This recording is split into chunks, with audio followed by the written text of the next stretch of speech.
जैन समाज के सभी सम्मानित अग्रगणी सज्जनों, माताओं, बहनों, मंच पर बैठे हुए सभी सम्माननीय बंधुओं, मैं सबसे पहले आपका आभार व्यक्त करना चाहता हूं कि आपने मुझे बुलाया और मेरे विचार आपके सामने प्रस्तुत करने का मौका दिया। मैं उन सब साथियों का भी आभारी हूं जिन्होंने इस कार्यक्रम के आयोजन में परिश्रम किया और मेरे विचार आप तक पहुंचे, उसके लिए काफी अच्छी सुंदर व्यवस्था यहां पर की। शाकाहार के बारे में, स्वदेशी के बारे में और पशुधन के बारे में, इन तीन विषयों पर मुझे आपसे कुछ कहना है। स्वदेशी अपनाओ, शाकाहार अपनाओ, पशुधन बचाओ, इस तरह की बातों पर मैं आपसे कुछ मेरे विचार प्रस्तुत करना चाहता हूं। और मैं ऐसा मानता हूं कि मेरे विचार सुनने के बाद अगर आप में से कुछ लोगों के मन में कुछ प्रश्न पैदा हो, कुछ आपके मन में जिज्ञासा पैदा हो, तो मैं 1 घंटे 30 मिनट का व्याख्यान करूंगा और 30 मिनट आपको प्रश्न पूछने का, आपकी जिज्ञासाओं का समाधान करने के लिए रखूंगा। तो आप में से किसी भी व्यक्ति को कोई प्रश्न आता हो तो जरूर पूछ सकते हैं। व्याख्यान के बीच में ना पूछें, व्याख्यान पूरा होने के तत्काल बाद आप चाहें तो अपना प्रश्न किसी कागज पर नोट करके रखें। मुझे बहुत खुशी होगी, क्योंकि सिर्फ व्याख्यान करके मैं चला जाऊं और आप सुनकर चले जाएं, उससे ज्यादा बेहतर है कि आप भी कुछ पूछें या आपके पास मुझे देने के लिए कोई सूचना हो तो वो जरूर दें। हमारा देश भारत जिसमें हम रहते हैं, इसकी कुछ खासियत है, कुछ विशेषताएं हैं। उन विशेषताओं को आप जानते हैं, मैं भी जानता हूं, हम सब जानते हैं। दुनिया में भारत जैसे कई देश हैं जिनकी कुछ दूसरी तरह की विशेषताएं हैं, और उन देशों की विशेषताओं के बारे में थोड़ी सी जानकारी हमको मिल सके, उस दृष्टि से थोड़ी बातें व्याख्यान के पहले कहना चाहता हूं। हमारे देश में सनातन मूल्य रहे हैं कुछ, उनमें से अहिंसा सबसे मुख्य है। अहिंसा का जो मूल्य रहा हमारे जीवन में, वो हजारों साल पुराना है।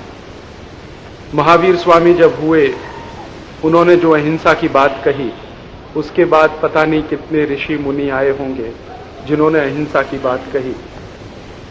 अहिंसा का सतत चलने वाला जो जीवन मूल्य है हमारे देश में, वो कहां से आया, इस एक छोटे से विषय पर मैंने कई जैन संतों के साथ सत्संग किया है। मेरा सद्भाग्य है कि मुझे जैन संतों का बहुत सानिध्य मिला। मेरा जन्म जैन परिवार में नहीं हुआ है, लेकिन कर्म मेरे सभी जैन हैं। और कर्म से मैं अपने आप को जैन इसलिए मानता हूं कि आप जिन नियमों का पालन करते हैं, लगभग उतने सभी नियमों का पालन मैं मेरे जीवन में करता हूं। हमेशा ही गर्म पानी पीता हूं, कभी ठंडा पानी नहीं पीता। पिछले 6 वर्षों में कभी मैंने ठंडा पानी नहीं पिया। पानी को हमेशा गर्म करके, और गर्म भी गुनगुना गर्म पीता हूं, गर्म को ठंडा करके नहीं पीता। कभी मांसाहारी भोजन नहीं करता। 2 वर्ष यूरोप में रहा तो भी कभी मैंने मांसाहारी भोजन नहीं किया। और मांसाहारी तो छोड़ दीजिए, अभी लोग कहते हैं ना वेजिटेरियन, तो यूरोप में कई जगह मैं ये सुनता था, वो कहते थे कि एगिटेरियन होने में कोई फर्क नहीं। वो कहते हैं कि एगिटेरियन होना माने वेजिटेरियन होना, लेकिन मैं एगिटेरियन भी नहीं हूं, माने अंडा भी नहीं खाता, अंडे को कभी हाथ भी नहीं लगाया। जीवन में जितना बन सकता है उतना संयम से जीने की कोशिश करता हूं, और अपरिग्रह का सिद्धांत मैंने मेरे जीवन में उतारा है। किसी को भाषण में नहीं कहता। मेरे पास अपनी कोई मिल्कियत नहीं है, कोई संपत्ति नहीं है, ना कोई बैंक अकाउंट है, ना मेरे पास कोई घर है, ना मेरे पास कोई परिवार है, और बनाने की संभावना भी नहीं है। तो अपरिग्रह का जो सिद्धांत मैंने जैन संतों से सुना है, उसको मेरे जीवन में उतारा है। संपत्ति के नाम पर मेरे पास सिर्फ 3 जोड़ी कपड़े हैं, वो भी खादी के, जो आप मैं पहने हुए खड़ा हूं, और एक मेरे पास ये पेन है, ये मेरी संपत्ति है, और एक जोड़ी चप्पल है। अब इससे ज्यादा शायद कुछ और कर पाऊं तो अगली बार आके मैं कह सकूं। तो जैन दर्शन के जो नियम हैं, उनका आचरण अपने जीवन में करने की कोशिश करता रहा हूं, और ये आचरण मुझे जो मिला मेरे जीवन में करने के लिए, वो जैन संतों की इसमें काफी प्रेरणा रही है, काफी उनका सानिध्य मुझे इस बात के लिए प्रेरित करता रहा है। तो ऐसे बहुत सारे संतों के बीच में बैठने का, उनके व्याख्यान सुनने का, उनके व्याख्यानों पर लगातार सोचने का, उनसे प्रश्न करने का बार बार मुझे मौका मिला। मैंने बहुत सारे जैन संतों के जब प्रवचन सुने तो मेरे मन में एक जिज्ञासा पैदा हुई कि सभी जैन संत अहिंसा की बात कहते हैं और ये भी बताते हैं कि अहिंसा का जो मूल्य है वो हजारों वर्ष पुराना है। तो एक बार मेरे मन में जिज्ञासा पैदा हो गई कि भारत जैसे देश में ये अहिंसा का जीवन मूल्य आया कहां से। अभी हम सब मानते हैं कि महावीर स्वामी ने अहिंसा की बात कही, हो सकता है महावीर स्वामी के पहले के भी जो बड़े तीर्थंकर हैं उन सब ने भी अहिंसा की बात कही, उनके भी पहले हो सकता है किसी ने अहिंसा की बात कही होगी। माने भारत की सनातन परंपरा में अहिंसा एक मुख्य तत्व है, उसी के साथ सत्य एक दूसरा तत्व है, अपरिग्रह भी एक तीसरा तत्व है। तो एक बार मेरे मन में प्रश्न हुआ, जिज्ञासा हुई कि ये आखिर आया कैसे। मैंने दुनिया के कई देश देखे हैं, उम्र मेरी बहुत छोटी है लेकिन दुनिया के कई देशों को मैंने देखा, यूरोप के देशों को बहुत नजदीकी से देखा है। तो वहां मैंने ऐसा कोई जीवन मूल्य नहीं देखा जो सनातन हो। यूरोप के जितने भी देशों में मैं घूमा वहां मुझे एक ही बात लगती थी, किसी भी मूल्य के बारे में वहां मैं चर्चा करता था वहां के फिलोसोफर्स के साथ और पूछता था कि ये कितना पुराना है, तो वो कहते 200 साल पुराना, कोई कहता था 50 साल पुराना, कोई कहता था 500 साल पुराना। कभी भी मुझे यूरोप में ऐसा कोई व्यक्ति नहीं मिला, बड़ा थिंकर, पॉलिटिकल फिलोसोफर या ओपिनियन बनाने वाला कोई व्यक्ति जिसने ये कहा हो कि ये जीवन मूल्य हमारा 2000 साल पुराना है या 3000 साल पुराना है या 5000 साल पुराना। तो मेरे मन में एक बार ये जिज्ञासा आ गई कि भारत में ये जो जीवन मूल्य हैं सत्य के, अहिंसा के, ये कितने पुराने हैं कोई कह नहीं सकता।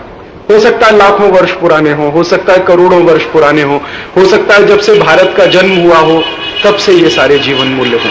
तो प्रश्न मन में आया कि ये आया कहां से। एक बार मेरे मन में बहुत चिंतन आया कि ये अहिंसा कहां से आई हमारे जीवन मूल्य में, इसके पीछे जरूर तो कोई कारण रहा होगा अहिंसा के आने का। इस प्रश्न को लेकर बहुत सारे जैन संतों के बीच में गया, उनसे प्रश्न किए, वार्ता की, विवाद किया, उनसे समझने की कोशिश की, अपने ज्ञान को बढ़ाने की कोशिश की, शास्त्रों का भी काफी कुछ अध्ययन किया। तो उस अध्ययन में से एक दो बातें जो निचोड़ के रूप में मैं समझ पाया वो मैं आपसे कहना चाहता हूं।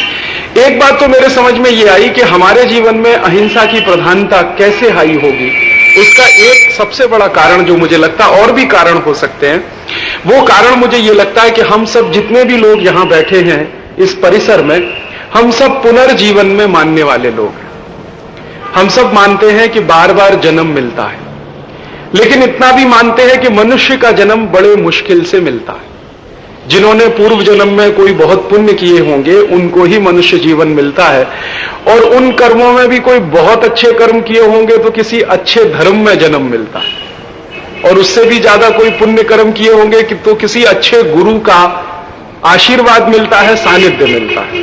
तो हमारे कुछ पुण्य प्रताप रहे होंगे, जो परम पूज्य श्री विद्यासागर जी महाराज जैसे व्यक्ति का सानिध्य आप सबको मिला है। मैं तो अभी तक तरस रहा हूं उनके सानिध्य के लिए, मैंने आज तक उनका वंदन नहीं कर पाया, ये मैं अपना दुर्भाग्य मानता हूं।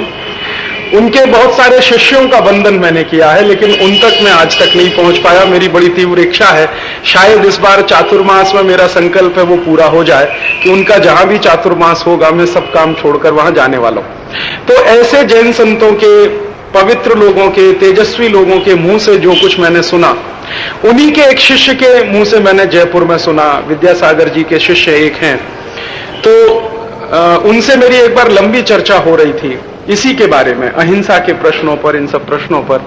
तो उन्होंने कहा कि देखिए हम सब पुनर्जन्म में मानते हैं। मैंने कहा हाँ हम मानते हैं। तो उन्होंने कहा इसी में से ये निकला है। तो फिर मैंने इस विषय पर जब सोचना शुरू किया, एक दिशा मिली कि पुनर्जन्म में से निकला है, तो ये कैसे निकला होगा। तो बात समझ में आई कि पुनर्जन्म होता है, मैं भी मानता हूं, आप भी मानते हैं, ये भी हम मानते हैं कि पुनर्जन्म में मनुष्य जन्म बहुत मुश्किल से मिलता है, बहुत पुण्य किए हैं तो मुश्किल से मिलता है। और ऐसा भी माना जाता है तो करोड़ों योनियां होती, लाखों योनियां होती है, माफ करिए, 84 लाख योनियों की कुछ बात की जाती है, उसमें से मनुष्य एक योनि है, उसमें से हमें जन्म मिलता है। उन 84 लाख योनियों में चींटी भी है, मक्खी भी है, मच्छर भी है, छिपकली भी है, सांप भी है, मेढक भी है, गाय भी है, बैल भी है, भैंस भी है, बकरी भी है, सभी तरह के जीव जंतु जो पूरी दुनिया में या प्रकृति पर हो सकते हैं। तो हमको ये जो मनुष्य जीवन मिला तो पुराने कर्मों के सिद्धांत के आधार पर मिला। अब हमने ऐसा माना हमारे जीवन में, हमारे दर्शन में कि ये जो पुनर्जन्म है वो बहुत मुश्किल से मनुष्य जन्म आएगा, और मनुष्य जन्म में कुछ ऐसा करना चाहिए कि अगला जन्म भी हमको मनुष्य जन्म मिले, ऐसे कुछ काम करने चाहिए। अब जब हम ये मानते हैं कि मनुष्य जन्म बहुत मुश्किल से मिलता है, तो इसी में से एक बात निकलती है कि अगर हमने कर्म खराब किए तो हमारा मनुष्य जन्म अगली बार हो सकता है बदल जाए। खराब कर्म के आधार पर हो सकता है अगला जन्म चींटी का मिल जाए, अगला जन्म मक्खी का मिल जाए, मच्छर का मिल जाए, छिपकली का मिल जाए, किसी का भी मिल जाए। तो इसका अर्थ ये हुआ है कि हमारा जन्म हमारे हाथ में नहीं है, किसी और के हाथ में है। परमपिता हम उसको कहें, परमात्मा कहें, ईश्वर कहें, जो भी कहें उसके हाथ में है। वो हमारे कर्मों का लेखा जोखा रखता है, उसी के आधार पर हमको जन्म देता है।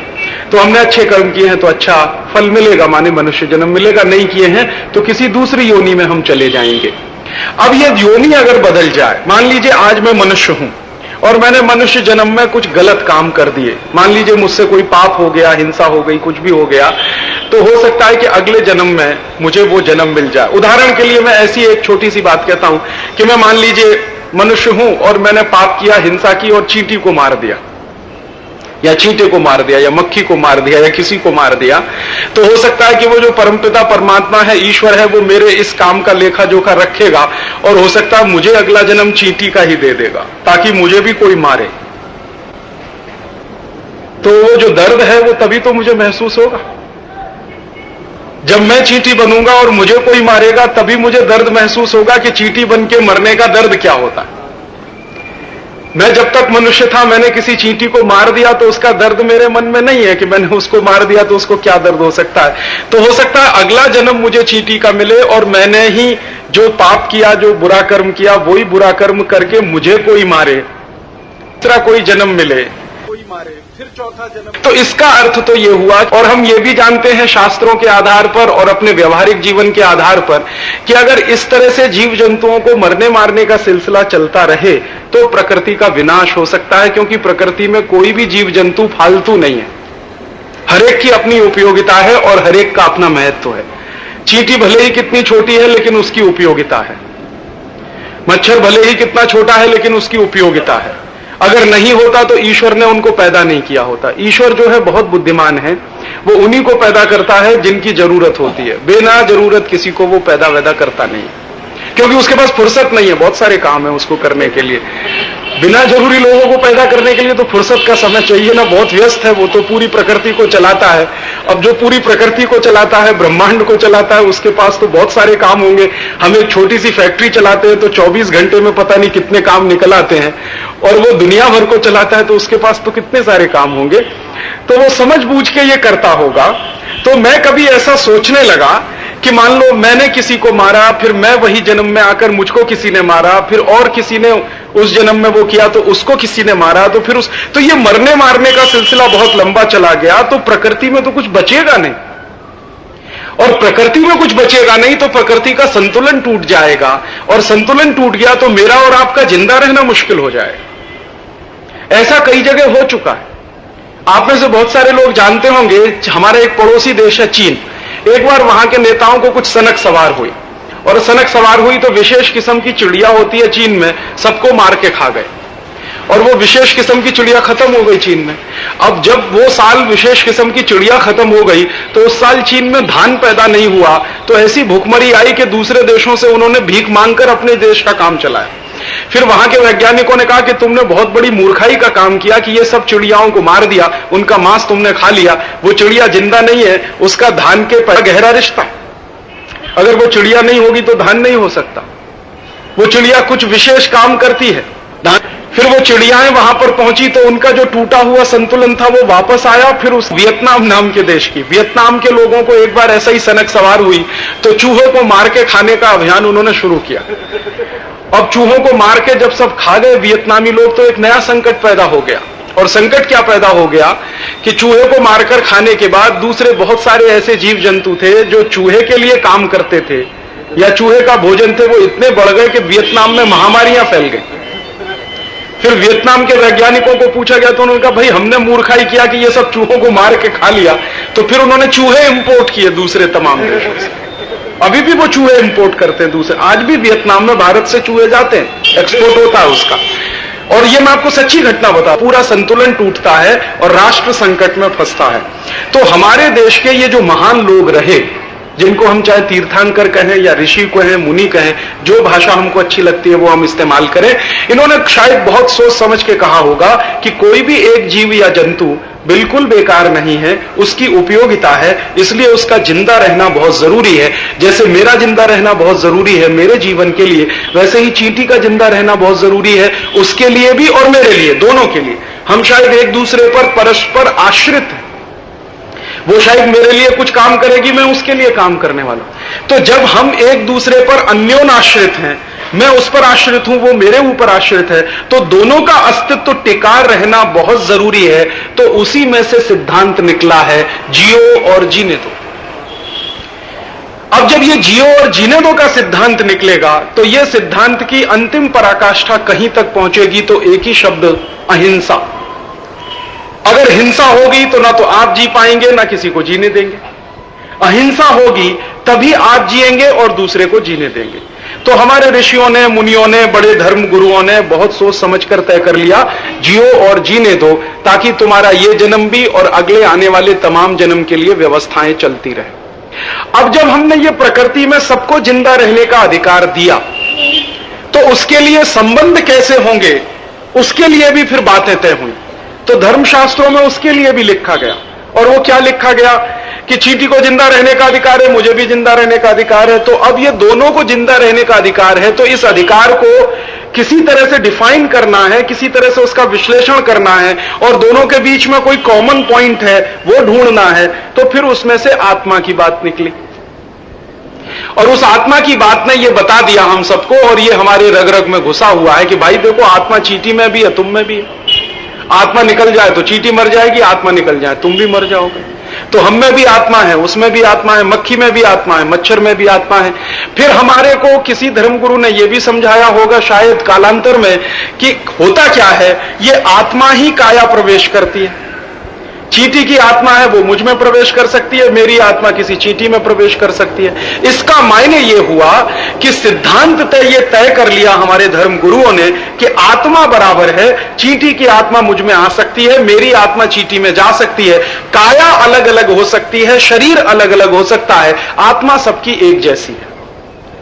तो अब आप देखिए, एक तो जियो और जीने दो का सिद्धांत आया तो उसमें से अहिंसा पैदा हो गई, फिर ये आत्मा का सिद्धांत आया और आत्मा की बराबरी का सिद्धांत आया, तो उसी में से ये पैदा हो गया कि भाई तुम्हारी आत्मा चींटी की आत्मा में कोई फर्क नहीं है, और हम और वो दोनों प्रकृति भाई हैं या भाई बहन हैं या जो भी है, उसकी रक्षा करना मेरा धर्म है और उसका धर्म मेरी रक्षा करना। तो हम दोनों एक दूसरे के साथ धर्म से बंध गए।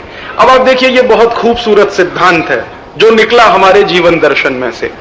एक सिद्धांत ने हमको अहिंसा बता दी ताकि प्रकृति का संतुलन ना टूटे, दूसरे सिद्धांत ने हमको आत्मा की बराबरी सिखा दी ताकि हम में अहंकार पैदा ना हो जाए।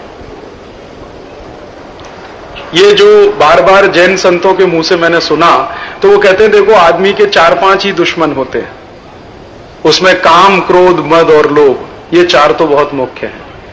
वो एक शब्द आता है जैन शास्त्रों में, कषाय, 4 कषाय से बचो, बार बार मैंने सुना है जैन संतों के मुंह से। तो ये 4 कषाय है, काम है, क्रोध है, मद है और लोभ है। तो काम है वो तो आप सब समझते हैं, मद माने अहंकार, तो अहंकार से हमेशा बचना चाहिए। अब इस अहंकार से बचना हो तो कैसे बचें? अहंकार हमने पाल रखा कि हम चींटी से ज्यादा ताकतवर हैं। जैसे ही पता चलता है कि चींटी की आत्मा और मेरी आत्मा दोनों बराबर है, तो 1 मिनट में वो अहंकार खत्म हो जाता है। तो इस पूरी मानव जाति को अहंकार से बचाने के लिए, अहिंसा प्रिय बनाने के लिए वो सिद्धांत आ गया आत्मा वाला।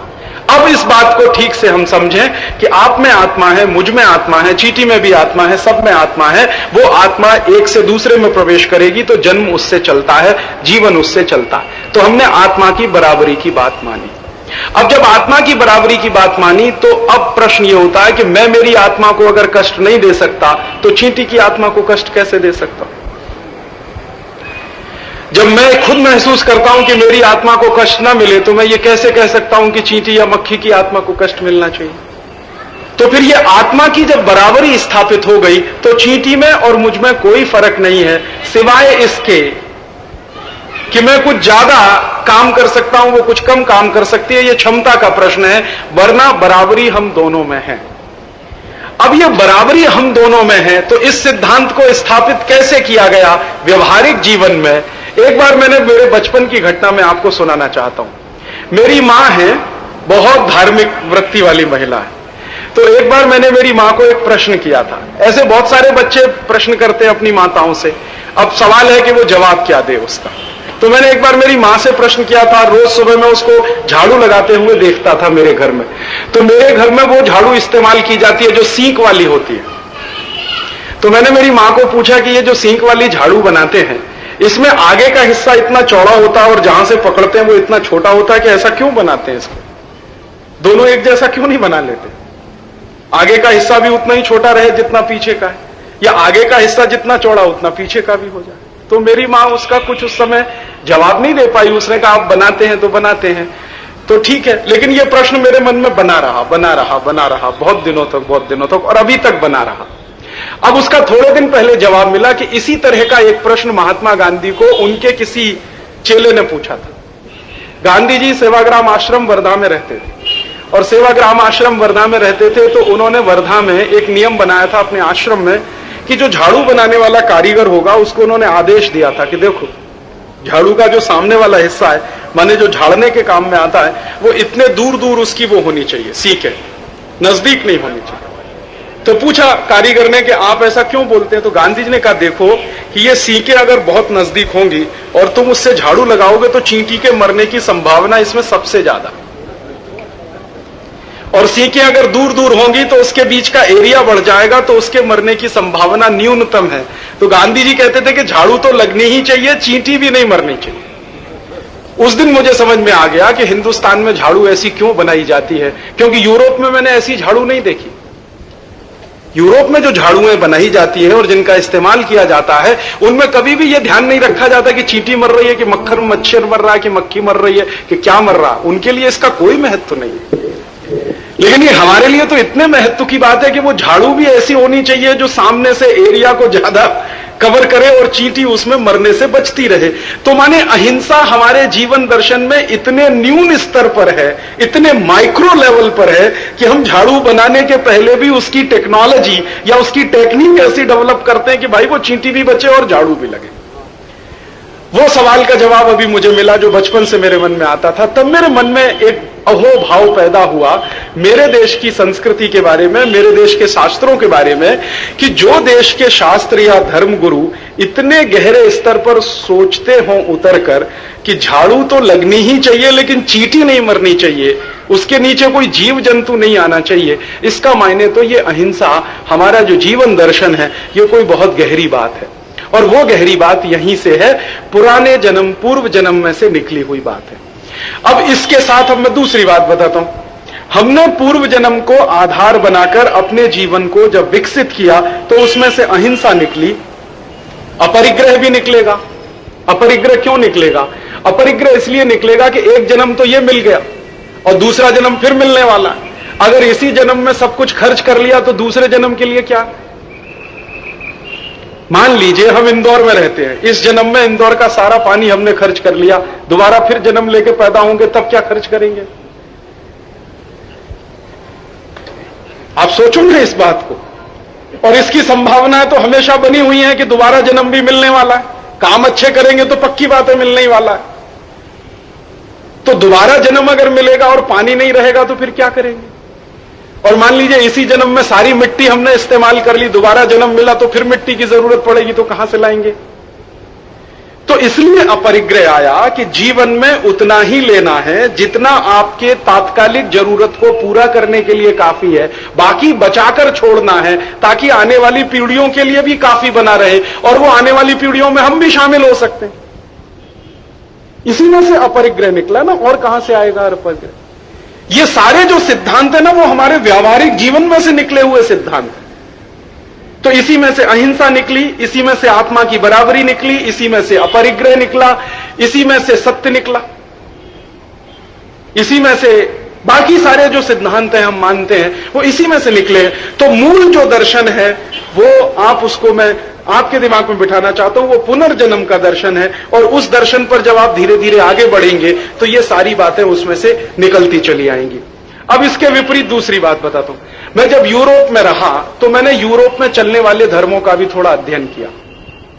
दो तरह के धर्म मुख्य रूप से चलते हैं, ईसाइयत वाले हैं, उनमें से भी दो धाराएं हैं, कैथोलिक्स हैं, प्रोटेस्टेंट हैं। फिर कुछ ऐसे भी लोग मिले जो पारसी हैं वहां पर, कुछ ऐसे भी लोग मिले जो पुराने जमाने के यहूदी धर्म वाले हैं, लेकिन वो बहुत थोड़े हैं, और कहीं कहीं वे मुसलमान हैं। इसके अलावा तो कोई और जानकारी में मेरे आया नहीं। मैंने क्या किया कि इनके धर्मों की पुस्तकों को पढ़ा, कुरान भी पढ़ा, हदीस भी पढ़ा, बाइबल भी पढ़ा, बाइबल के दोनों टेस्टामेंट पढ़े, ओल्ड टेस्टामेंट पढ़ा, न्यू टेस्टामेंट पढ़ा, सब पढ़ा, बस एक ही बात को जानने के लिए कि इनके धर्मशास्त्रों में कहीं पुनर्जन्म का सिद्धांत है क्या, जो हमारे शास्त्रों में।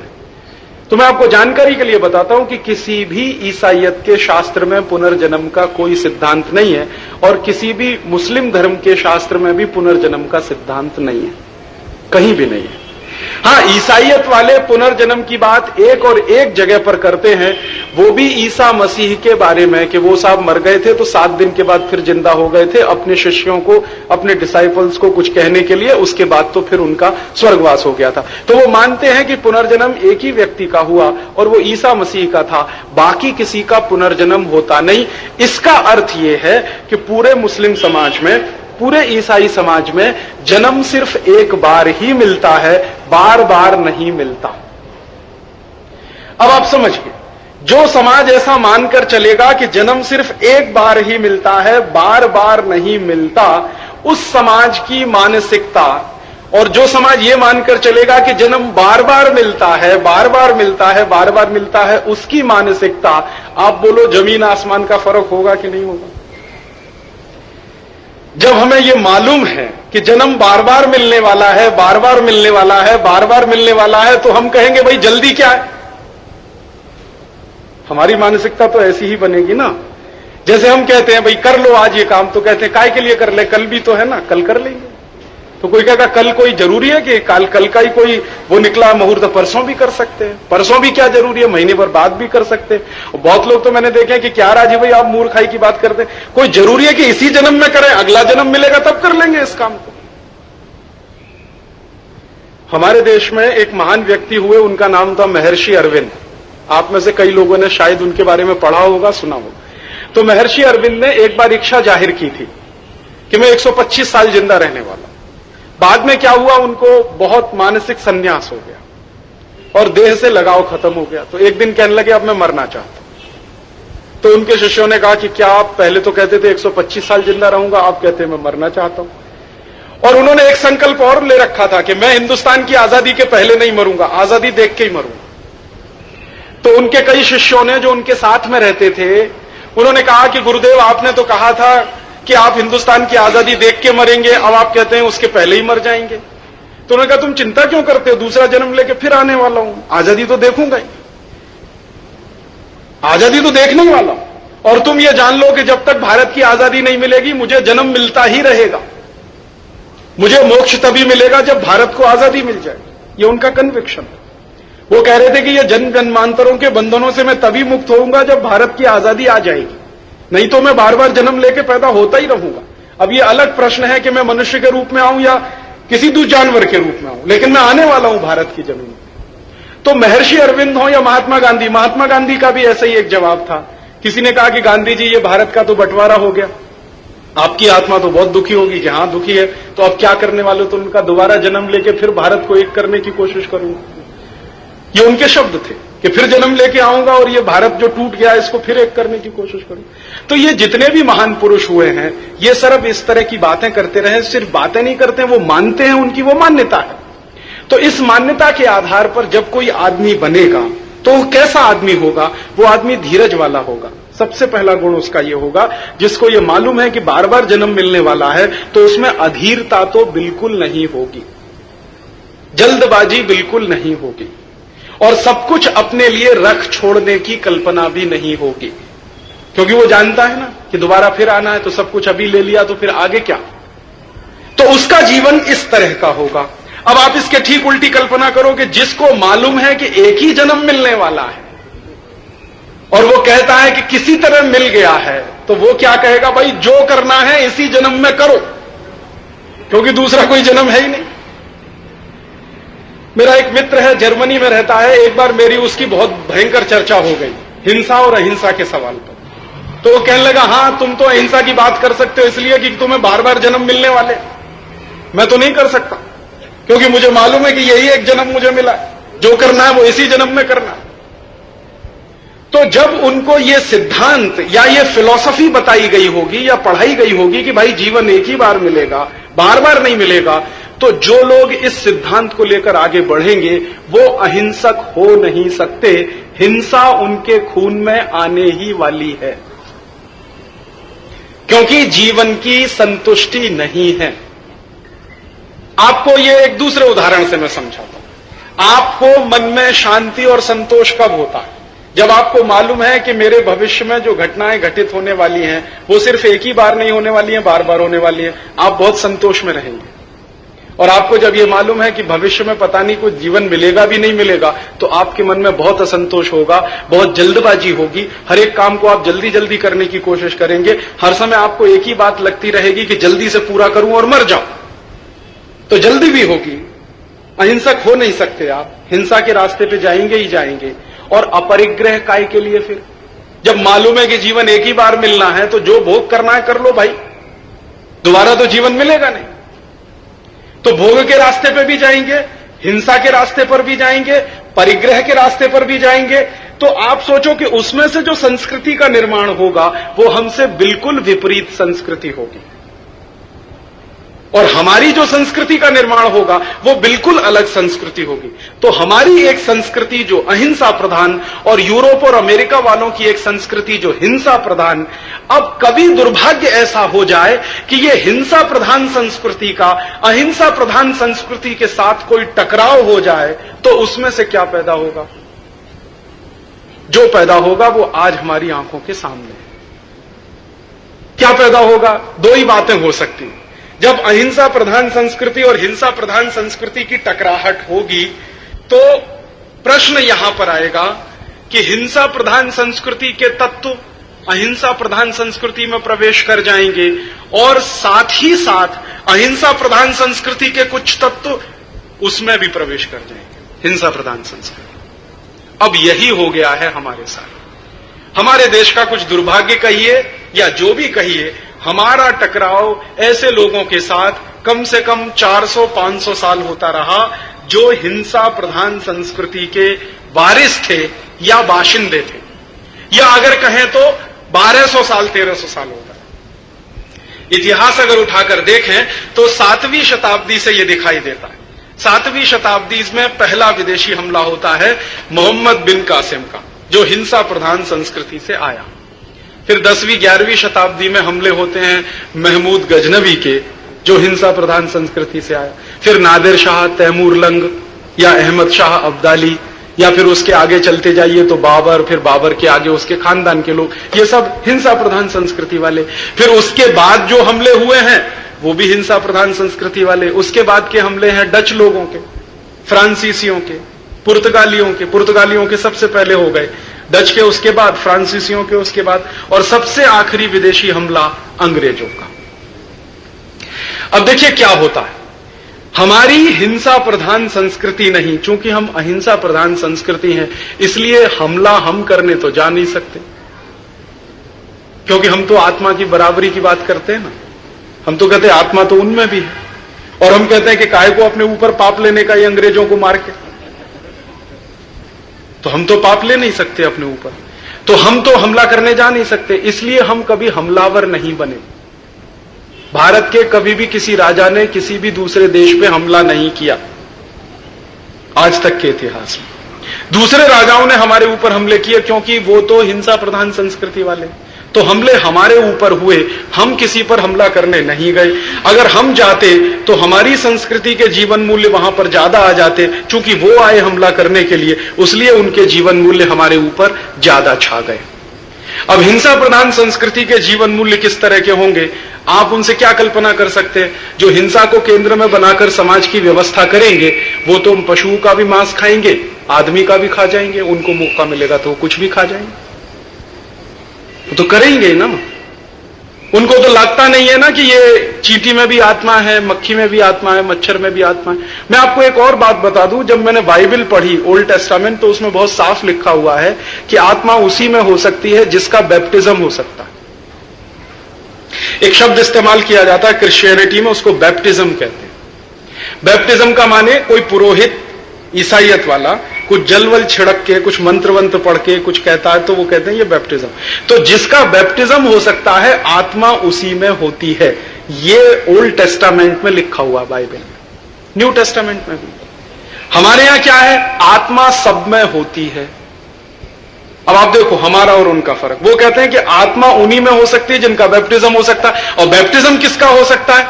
जो ईसाई है, उसके अलावा तो किसी का करते नहीं। और अगर करेंगे भी तो पहले उसको ईसाई बनाएंगे, तब उसका बैप्टिज्म करेंगे। तो उन्होंने अपने जीवन दर्शन में यह मान लिया कि जिनका बैप्टिज्म हो सकता है, आत्मा उन्हीं में हो सकती है, ऊंचे वही लोग हो सकते हैं। इसका अर्थ यह हुआ कि जिनका बैप्टिज्म नहीं हो सकता, उनमें आत्मा नहीं हो सकती, और जिसमें आत्मा नहीं हो सकती वो नीचे हैं, और नीचे हैं तो उनके साथ कुछ भी व्यवहार किया जा सकता है। तो जीव जंतु जितने भी हैं प्रकृति में, उन सबको उन्होंने नीचा मान लिया, क्योंकि उसमें आत्मा नहीं है, क्योंकि उनका बैप्टिज्म नहीं हुआ है। तो उनको मार के भी खाया जा सकता है, उनको गुलाम भी बनाया जा सकता है, उनके ऊपर अत्याचार भी किए जा सकते हैं, उसमें उनको कोई तकलीफ नहीं, कोई आपत्ति नहीं। तो जब उन्होंने ये मान लिया, तो उसी में से दर्शन निकला कि भाई अगर ये जीव जंतु हैं और हमें लगता है कि मार के खा लेना चाहिए, तो खा लो। तो गाय को काट के खाना शुरू कर दिया, बैल को भी काट के खाना शुरू कर दिया, कुत्ते को भी काट के खाना शुरू कर दिया, चूहे को भी काट के खाना शुरू कर दिया, या सांप को भी खा लेते हैं, छिपकली को भी खा लेते हैं। मैंने यूरोप में कई ऐसे लोग देखे हैं जो चींटी की चटनी बना के खा लेते हैं बड़े आराम से। हाँ, आप इस पे हंसिए मत, मैं आपको सच्ची बात बताऊं। चूहे का मांस और ये तो सांप का मांस तो बड़ी बात है, चींटी की चटनी बना के खा सकते हैं, और बच्चे अच्छे तरीके से खा सकते हैं। समुद्र में कई तरह के जीव जंतु मिलते हैं ना, केकड़े वेकड़े, उनकी टांगों का सलाद बना के खाते हैं यूरोप में, खाते हैं वो तो। और उनके डाइनिंग टेबल पे और लंच में और डिनर में इस तरह की चीजें होती ही होती हैं। तो वो ये सब कर सकते हैं क्योंकि वो मानते ही हैं ऐसा, और हम तो इसके बारे में सोच ही नहीं सकते हैं क्योंकि हमारी मान्यता अलग है। तो निश्चित रूप से हम जिस व्यवस्था में हैं, वो व्यवस्था में से निकले हुए जीवन मूल्य हमको शाकाहारी ही बनाने वाले हैं, और वो जिस व्यवस्था में रहते हैं उसमें से निकले हुए जीवन मूल्य उनको मांसाहारी ही बनाने वाले हैं। अब जब उनके जीवन मूल्यों ने उनको मांसाहारी बनाया, तो मांस खाना उनके लिए उतना ही जरूरी है जितना हमारे लिए पानी पीना, और वो खाते। और जब मांस खाना उन्होंने शुरू किया इस तरीके से जैसे जीवन के लिए बहुत जरूरी काम है, तो अपने ही देश के जानवरों का ही मांस नहीं, जब अपने देश के जानवर खत्म हो गए तो पड़ोसी देश के जानवर, और पड़ोसी देश के खत्म हो गए तो उसके पड़ोसी देश के जानवर। और यूरोप में ये मांस खाने की परंपरा बहुत हजार साल पुरानी है। तो पहले यूरोप के लोगों ने अपने जानवर काट के खाए, जब वो जानवर खत्म हो गए तो आस पड़ोस के देशों के मारकर खाए, काट कर खाए, और वो भी खत्म हो गए। तो जिन जिन देशों को गुलाम बनाया था यूरोपियन लोगों ने, उन सभी देशों के जानवरों को मारकर काट कर खाने का एक अभियान और सिलसिला उन्होंने शुरू किया। और उसी में से हमारे देश में फिर ये मांस का बहुत बड़े पैमाने पर मैकेनाइज्ड तरीके से उत्पादन का काम भी उन्होंने शुरू किया, क्योंकि उनको मांस चाहिए।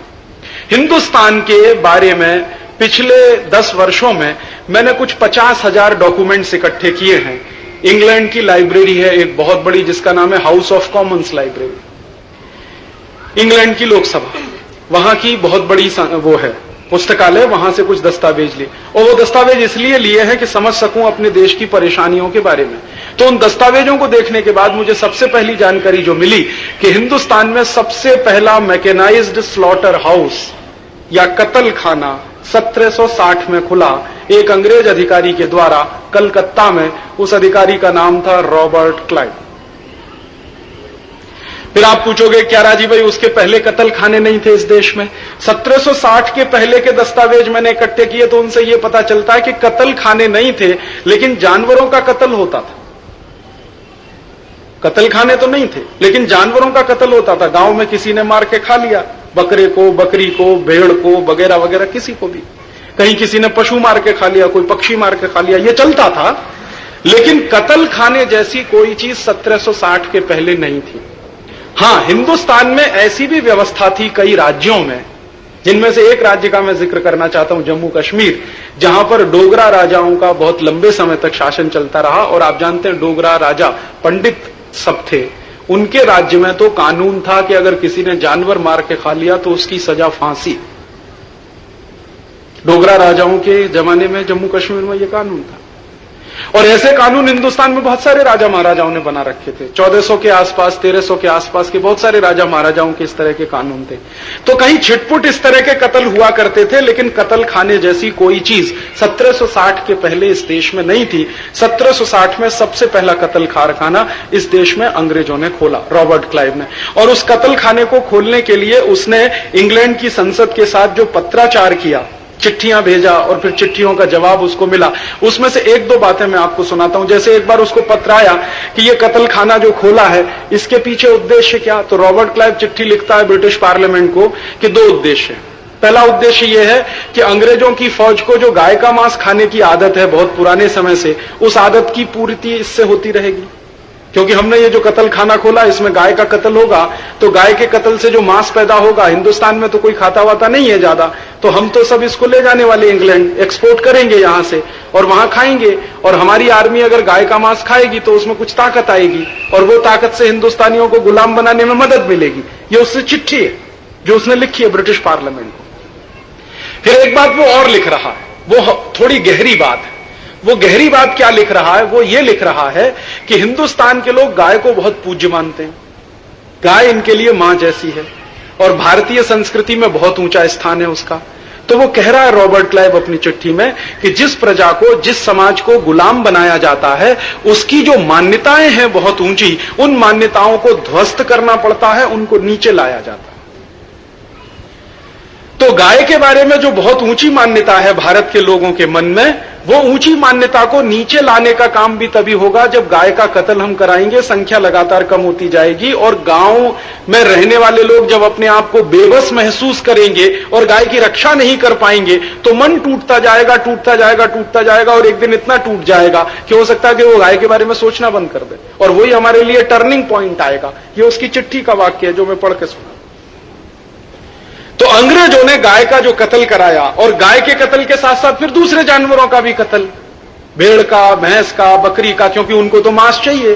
गाय का मांस सबसे ज्यादा प्रिय है, दूसरे मांस भी चाहिए।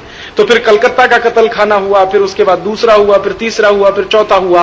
होते होते हिंदुस्तान में अंग्रेजों ने 350 कत्ल खाने बना दिए 1760 से लेकर 1947 के बीच में।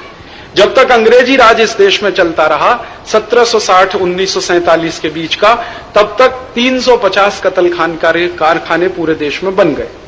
और उसमें अंग्रेजों ने कितने पशुओं का कत्ल किया होगा, कितने गोवंश का कत्ल किया होगा, उसके बारे में जब मैं ढूंढता था और वो सारे आंकड़े मुझे मिल गए हैं और उसकी मैं पुस्तक बना रहा हूं।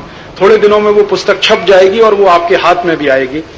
तो आंकड़े क्या मिले हैं? आंकड़े ये मिले हैं कि 1760 से 1947 के बीच में अंग्रेजों ने हिंदुस्तान में 48 करोड़ गोवंश का कत्ल कराया।